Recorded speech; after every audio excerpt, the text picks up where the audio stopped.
AQDR Section Québec est fière de vous présenter Aînés, on vous écoute. Alors, bonjour aux auditrices et aux auditeurs. C'est moi, Judith Gagnon, de l'AQDR Québec. C'est la dernière fois que je vous parle comme ça en ondes de l'été. On va prendre une petite pause jusqu'à l'automne.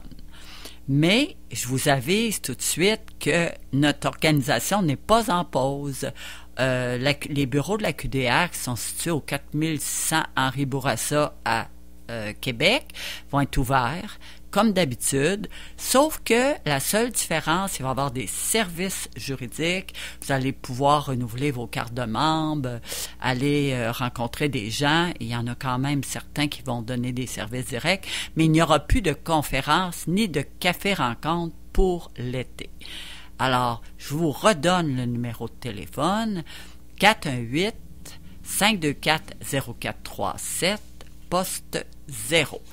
On a aussi les services des travailleurs de milieu qui vont continuer tout l'été. Alors, vous voyez, les services, on n'a pas voulu couper. On continue nos services, mais il y a juste les conférences. Mais je vous dis une chose, je vous le dis souvent à mes émissions, mais je vous le redis, si vous avez des sujets ou vous avez des cas particuliers que vous vouliez nous exprimer, de l'aide particulière, vous avez vécu des choses que vous comprenez pas pourquoi, puis vous voulez nous en parler, puis vous voulez qu'on creuse un sujet, appelez-nous au 418-524-0437, poste 0.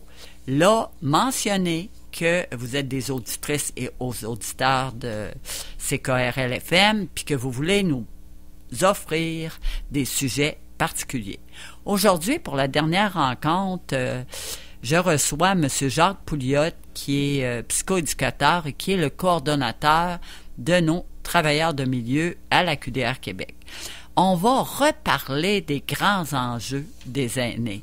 C'est très particulier. Il y a des enjeux qui ont empiré, des situations qui sont devenues beaucoup plus critiques, puis il faut absolument en parler. À l'automne, on va voir un peu quels sont notre cahier de revendications, là, comment on va pouvoir le faire, puis comment on va le faire aussi. Alors, bonjour, M. Pouliot, vous allez bien? Oui, bonjour. On va commencer à parler d'une situation assez critique qui est le logement. Beaucoup de gens nous parlent, ça marche plus, on n'est pas capable d'avoir de logement abordable et convenable. Parlez-nous là, de la situation là, que vous avez vue à l'heure actuelle. Bien, écoutez, faut dire que dans la région de Québec, dans les 20 dernières années, il n'y a pas eu beaucoup de logements locatifs qui sont construits. Et on a eu aussi, durant la même période, une augmentation là, importante des personnes immigrantes qui sont venues se joindre dans la région. Ce qui fait que si tu n'as pas d'augmentation de logement et tu as une population qui est en augmentation, ce qui fait que les logements disponibles diminuent de plus en plus. Si on regarde par secteur comme tel, on regarde le secteur de la Basse-Ville. Le secteur de la Basse-Ville, quand on dit qu'il y a 0,2% de logements libres à l'heure présente, ça veut dire qu'il n'y a presque plus de logements. Ce que vous allez trouver, c'est les logements qui ont été refusés par tout le monde. C'est des logements qui n'ont pas été rénovés ou quelque chose du genre. Et il y a d'autres secteurs de la Ville de Québec qui sont dans le même état. Si on regarde Sainte-Foy, 0,6%, c'est pas beaucoup. 0,4 à Beauport, 0,3 à Haute-Saint-Charles. Puis dans l'ensemble du territoire de la Ville de Québec, c'est en moyenne, si on considère tous les territoires, c'est moins de 1%, 0,8% de libre de logement. Mais ça veut dire quoi? Mais là, c'est grave, là, ce que vous dites. Ça veut dire que les gens qui n'ont pas de logement à l'heure actuelle, c'est très difficile d'en avoir un.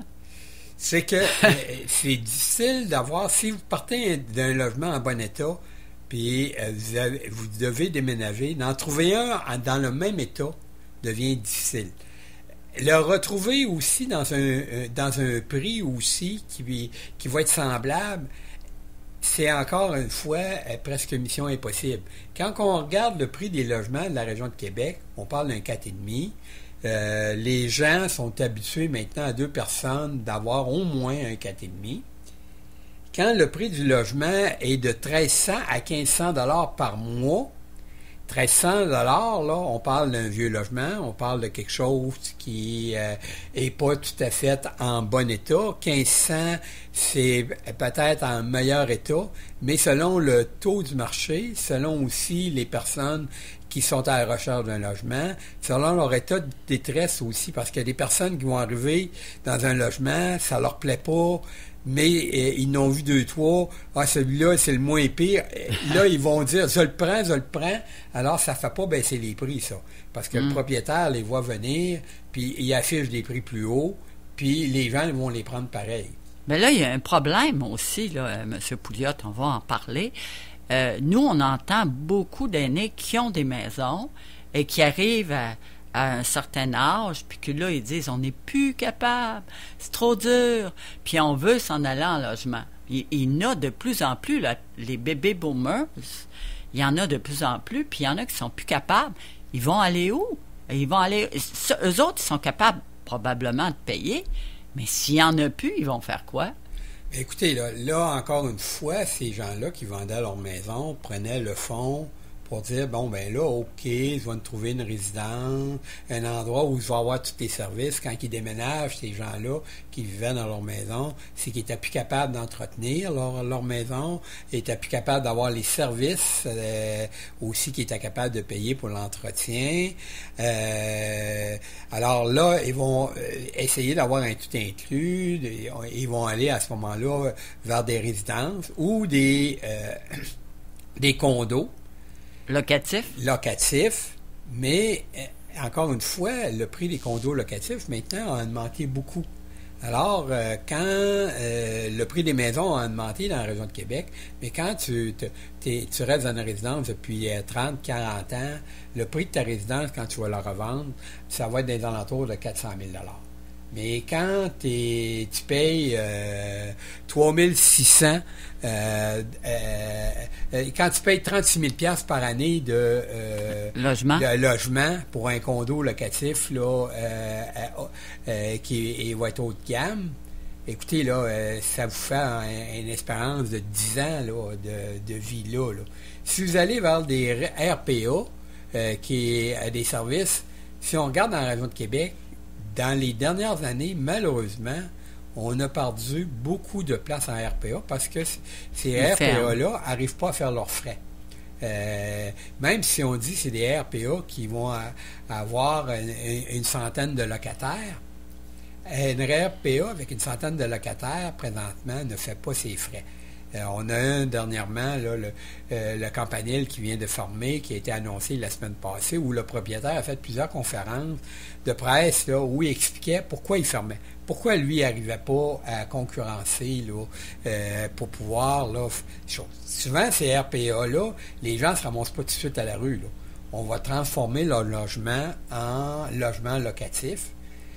On va leur donner des fois 300 à 400 $ de moins par mois à payer, mais ces 300 à 400 $ par mois de moins ne suffisent pas non plus à compenser les pertes des services qu'il y avait dans RPA. Bien là, il y a deux problèmes. Je vous écoute, là, puis là, je vois deux problèmes.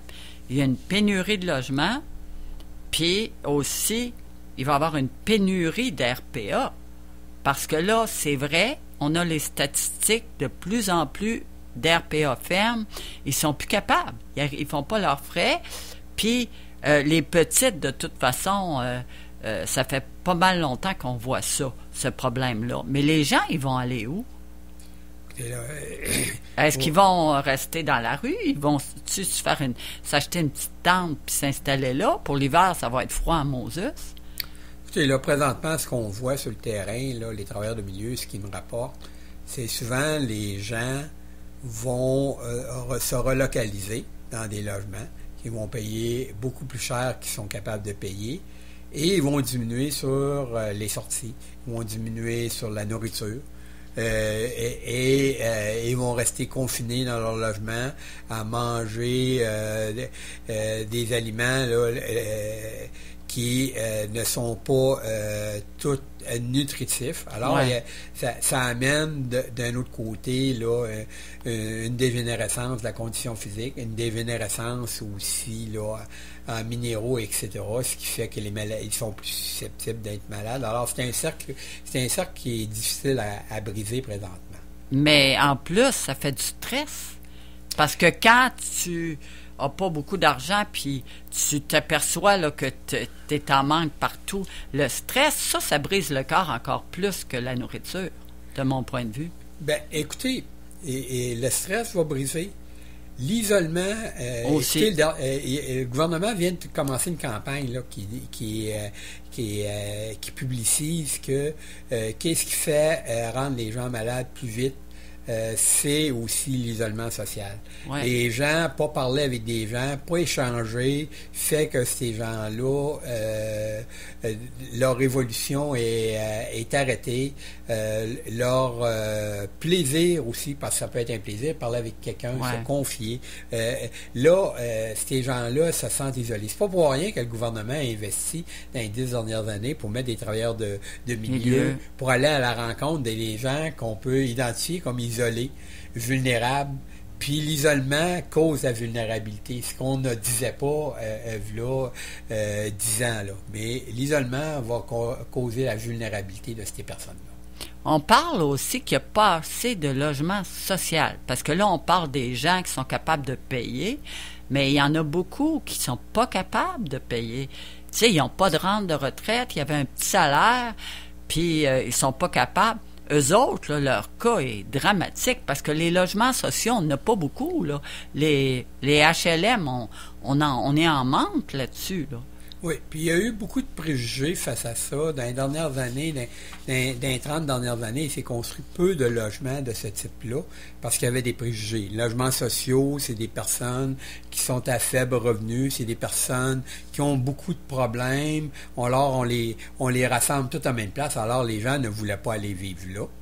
Deuxième des choses, les gens, les logements sociaux au niveau des gouvernements, vu qu'on n'en parlait pas, on n'en faisait pas là, une bataille avec vraiment là, un pouvoir là, de dire « Hey, réveillez-vous, il y a des gens, la vieillesse arrive au niveau des gens ». Malheureusement, les gouvernements travaillent avec le problème aujourd'hui, pas le problème qui s'en vient. Ils ne se projettent pas 10 ans en avance ou 20 ans. Puis, on sait que construire des logements sociaux, là, écoutez, là, c'est des fois, ça prend 2 ans, 3 ans avant que ça vienne. Là, présentement, les logements sociaux, on va en construire, mais c'est seulement une faible partie des logements qui sont construits qu'on peut appeler vraiment logements sociaux. Ouais. Dans le sens qu'ils vont être subventionnés au revenu de la personne. Alors, encore là, les personnes qui n'ont pas de fonds de retraite, écoutez, là, vous me parliez d'une statistique avant d'arriver 53%. 53% des gens n'ont pas de fonds de pension, pas de fonds de retraite.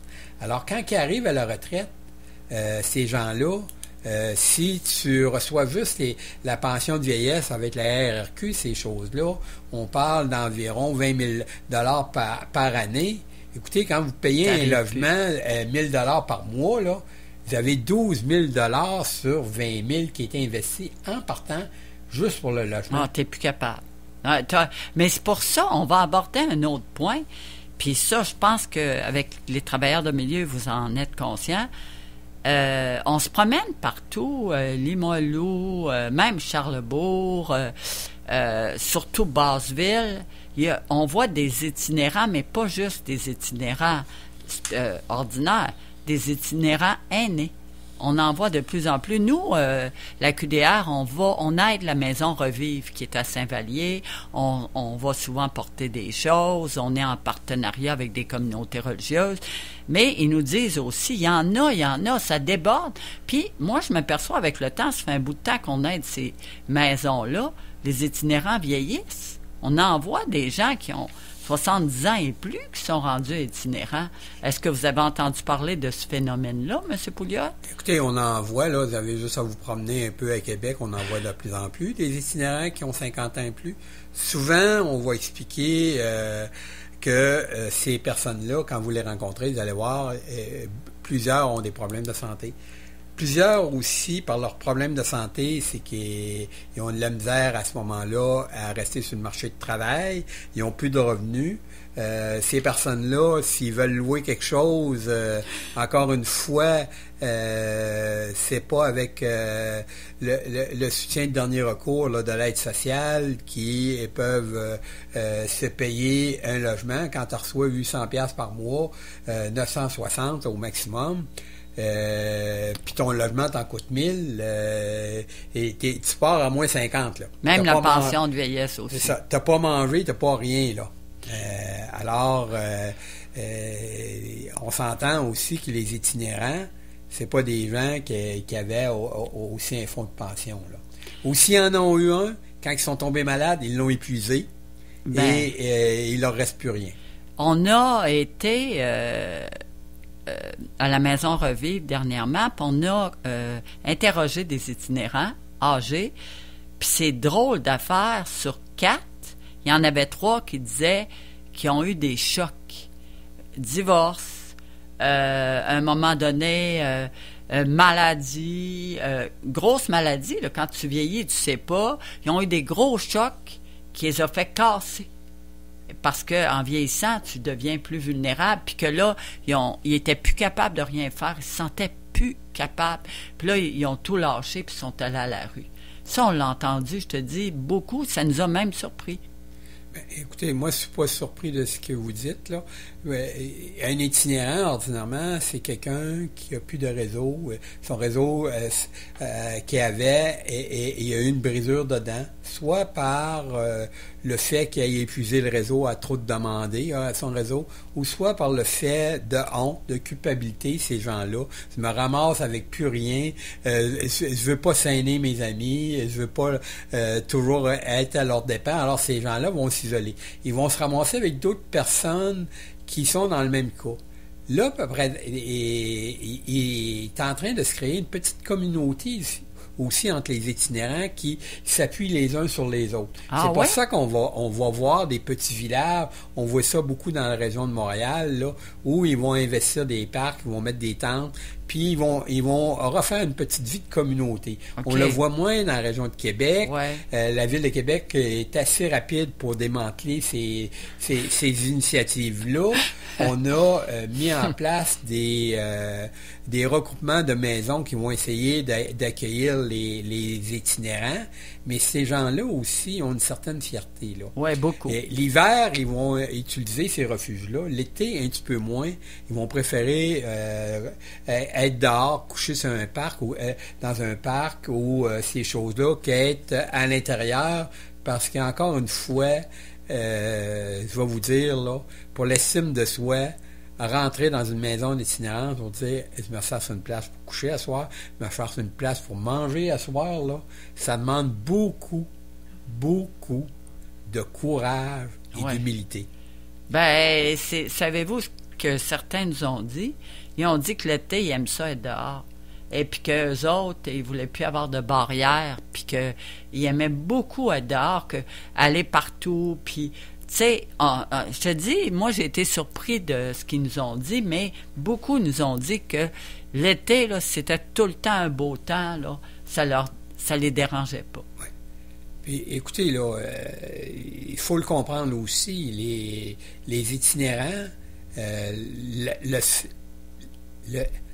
seul...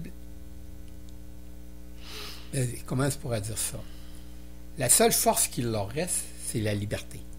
Ben, c'est beaucoup. C'est pour ça que ça demande beaucoup de courage, d'humilité, parce que quand vous allez dans une maison d'itinérants pour coucher là, vous avez des règles à respecter là. Tu peux pas faire ci, tu peux pas faire ça, les gens de ces maisons-là, pour maintenir l'ordre, parce que c'est plein de personnes qui se connaissent pas ou qui se connaissent un petit peu, qui vont vivre ensemble, ça demande un encadrement important pour s'assurer que tout se vit là, de façon là, le plus possible harmonieuse, ce qui n'est pas toujours facile, là, parce que selon les difficultés des personnes, souvent des personnes itinérante, ils ont des problèmes de santé. Ouais. C'est documenté, beaucoup ont des problèmes de santé mentale. Problèmes de santé mentale, ça peut peut-être dire difficulté de vivre avec les autres, difficulté de vivre en grand groupe. Alors, quand tu les regroupes tous à la même place pour aller se coucher, là, ou pour aller manger, disons que la solution que tu as, qu'on pense bonne pour leur venir en aide, aura besoin d'être modulée et regardée aussi, là. Et on ne peut pas dire on fait de l'individuel non plus, parce que c'est impossible. Là. Mais je comprends. Je vous comprends. Parce qu'à ce moment-là, je suis en train de vous parler, puis je réfléchis.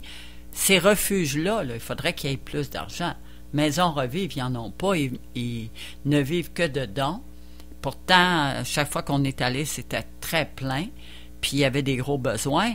Puis tous les refuges, il faudrait qu'ils reçoivent plus d'argent. Parce que c'est eux autres qui sont là pour maintenir une petite sécurité pour les gens qui ont plus de misère. Ça, moi, je trouve qu'on devrait faire ça. Puis l'autre chose, les organismes communautaires comme nous, comme beaucoup d'autres, on n'est jamais subventionnés tellement fort. Puis là, il y a des coupures de plus en plus partout, des coupures d'argent. Qu'est-ce que c'est ça? Alors qu'on voit au sein du gouvernement, puis tout ça, là, des dépassements de coûts, de l'argent à tout finir qui sont passés on ne sait pas où, puis des gens qui sont tout près de la misère, qui donnent un soutien, on n'a plus rien. Fait que pensez-vous de ça, M. Pouliot? Là, je voudrais qu'on aborde ça avant de terminer. Écoutez, là, on parle de quelque chose qui pourrait régler, est une question de valeur. Une question aussi de préjugés, de grands préjugés. Est-ce que les gens, regardez les gens sur un coin de rue, quand il y a un itinérant qui passe avec son verre pour autre chose, les gens vont se dépêcher à fermer leur vitre d'auto. Alors que ces gens-là, s'ils font la quête, les préjugés vont dire « Ah, tu leur donnes une pièce ou 2 pièces, ils vont se dépêcher à aller acheter une bière ou quelque chose du genre. » Pas nécessairement vrai, ça. Non. Et c'est pas documenté que c'est vrai, ça. Mais ces gens-là vont se servir de cet argent-là plutôt d'aller prendre un repas à l'Aube-Rivière. Ils vont plutôt aller s'acheter un repas qu'ils vont payer eux autres mêmes. Puis en plus, je vais vous dire, certains marchands sont réticents à les voir rentrer là, pour venir payer, s'acheter un repas. Là. Alors, vous voyez les préjugés, là. Est-ce qu'un gouvernement qui fait 12 milliards de déficit à 15 milliards ici au Québec et qui n'a pas d'argent pour payer la santé présentement, va investir du capital politique, dire on règle le problème des personnes aînées ou des itinérants? Poser la question, c'est aussi y répondre. Non, je sais, mais écoutez, c'est quand même dramatique, là. Je sais qu'ils ne pourront pas mettre de l'argent, mais ils pourraient peut-être en investir juste un peu pour colmater les brèches. Parce que je sais qu'ils ne peuvent pas en faire une priorité puis mettre tout l'argent là-dedans. Mais considérant l'ensemble de la situation, ils pourraient peut-être faire un petit peu quelque chose. Parce que ça va pas bien. On le voit. Nous, on a de plus en plus d'aînés qui nous appellent, puis ils n'ont plus de soutien à domicile. Non, sérieux, là. Ou ils en ont très peu, on leur coupe ça, mais il y en a qui ils deviennent malades, là, ils sont plus capables d'être autonomes. Ben, c'est tout ça, là. Les aînés, là, c'est quand même important, là. Il y en a beaucoup qui sont encore en forme, mais il y en a beaucoup que ça ne marche plus. Qu'en pensez-vous? Parce que c'est un haut pourcentage de la population, puis dans les prochaines années, ça va continuer à la hausse jusqu'à atteindre le pic en 2031, je pense. Mais c'est terrible. Qu'est-ce qu'ils vont faire? Écoutez, là, c'est un problème qui, encore une fois, est très difficile. Les décideurs sont pris dans des décisions très importantes. Je regarde, moi, certains médicaments, présentement, vont payer 4-5 000 $ par mois pour l'avoir. Et est si essentiel, écoutez, là, c'est de poser la question, des fois, autre chose. Alors, je vois que le temps s'écoule, alors, écoutez, désolé, ma réponse est allée si courte. Ben non, mais elle est quand même bonne, votre réponse. Fait qu'on va on regarde tout ça, là, M. Pouliot. Il y a beaucoup d'organismes comme le nôtre, pas juste le nôtre, qui se donnent corps et âme pour aider les aînés, puis qui font des revendications, puis tout ça. C'est difficile. Qu'est-ce qu'on pourrait dire aux aînés? Nous, continuez de nous appeler. Essayez entre vous de vous aider. Ça peut être une bonne solution. Si tu as quand même des réseaux, restez pas tout seul. Nous, à l'automne, on va essayer de créer des réseaux d'entraide. On avait déjà fait ça, il y a quelques années, puis il y a des gens qui s'entraidaient. Fait qu'on va essayer de faire ça, puis je vous en prie, quand vous avez des besoins, levez la main. Essayez de trouver un endroit pour pas rester dans votre misère. Parce que la solitude fait mal. Puis quand tu es tout seul tout le temps, c'est là que tu peux perdre l'intérêt à la vie, puis là, tu peux penser que tu n'existes plus pour rien. Une chose certaine, l'entraide, se regrouper et faire des revendications, plus le mouvement est gros, plus les gens vont dénoncer les situations, plus il va y avoir de chances que les décideurs disent « Bon, ben là, cette année d'entendre crier sur ça, je vais faire un petit quelque chose. » Malheureusement, les décisions sont prises par pression présentement. Alors, regardez là, la situation avec M. Trump. Aujourd'hui, ils écoutaient l'aluminium à 50%. C'est des travailleurs qui gagnent 125 000 $ par année. Puis là, on est prêt à mettre des millions pour aider ces gens-là. Là. Non, je comprends.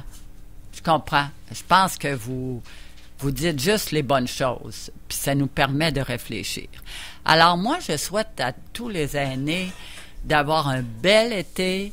Sortez dehors quand il fait beau. Profitez-en, s'il vous plaît. Restez pas chez vous. Allez vous promener dans les beaux parcs de la ville. On a des fameux beaux parcs dans la ville. Puis pensez à vous un peu si vous êtes capable.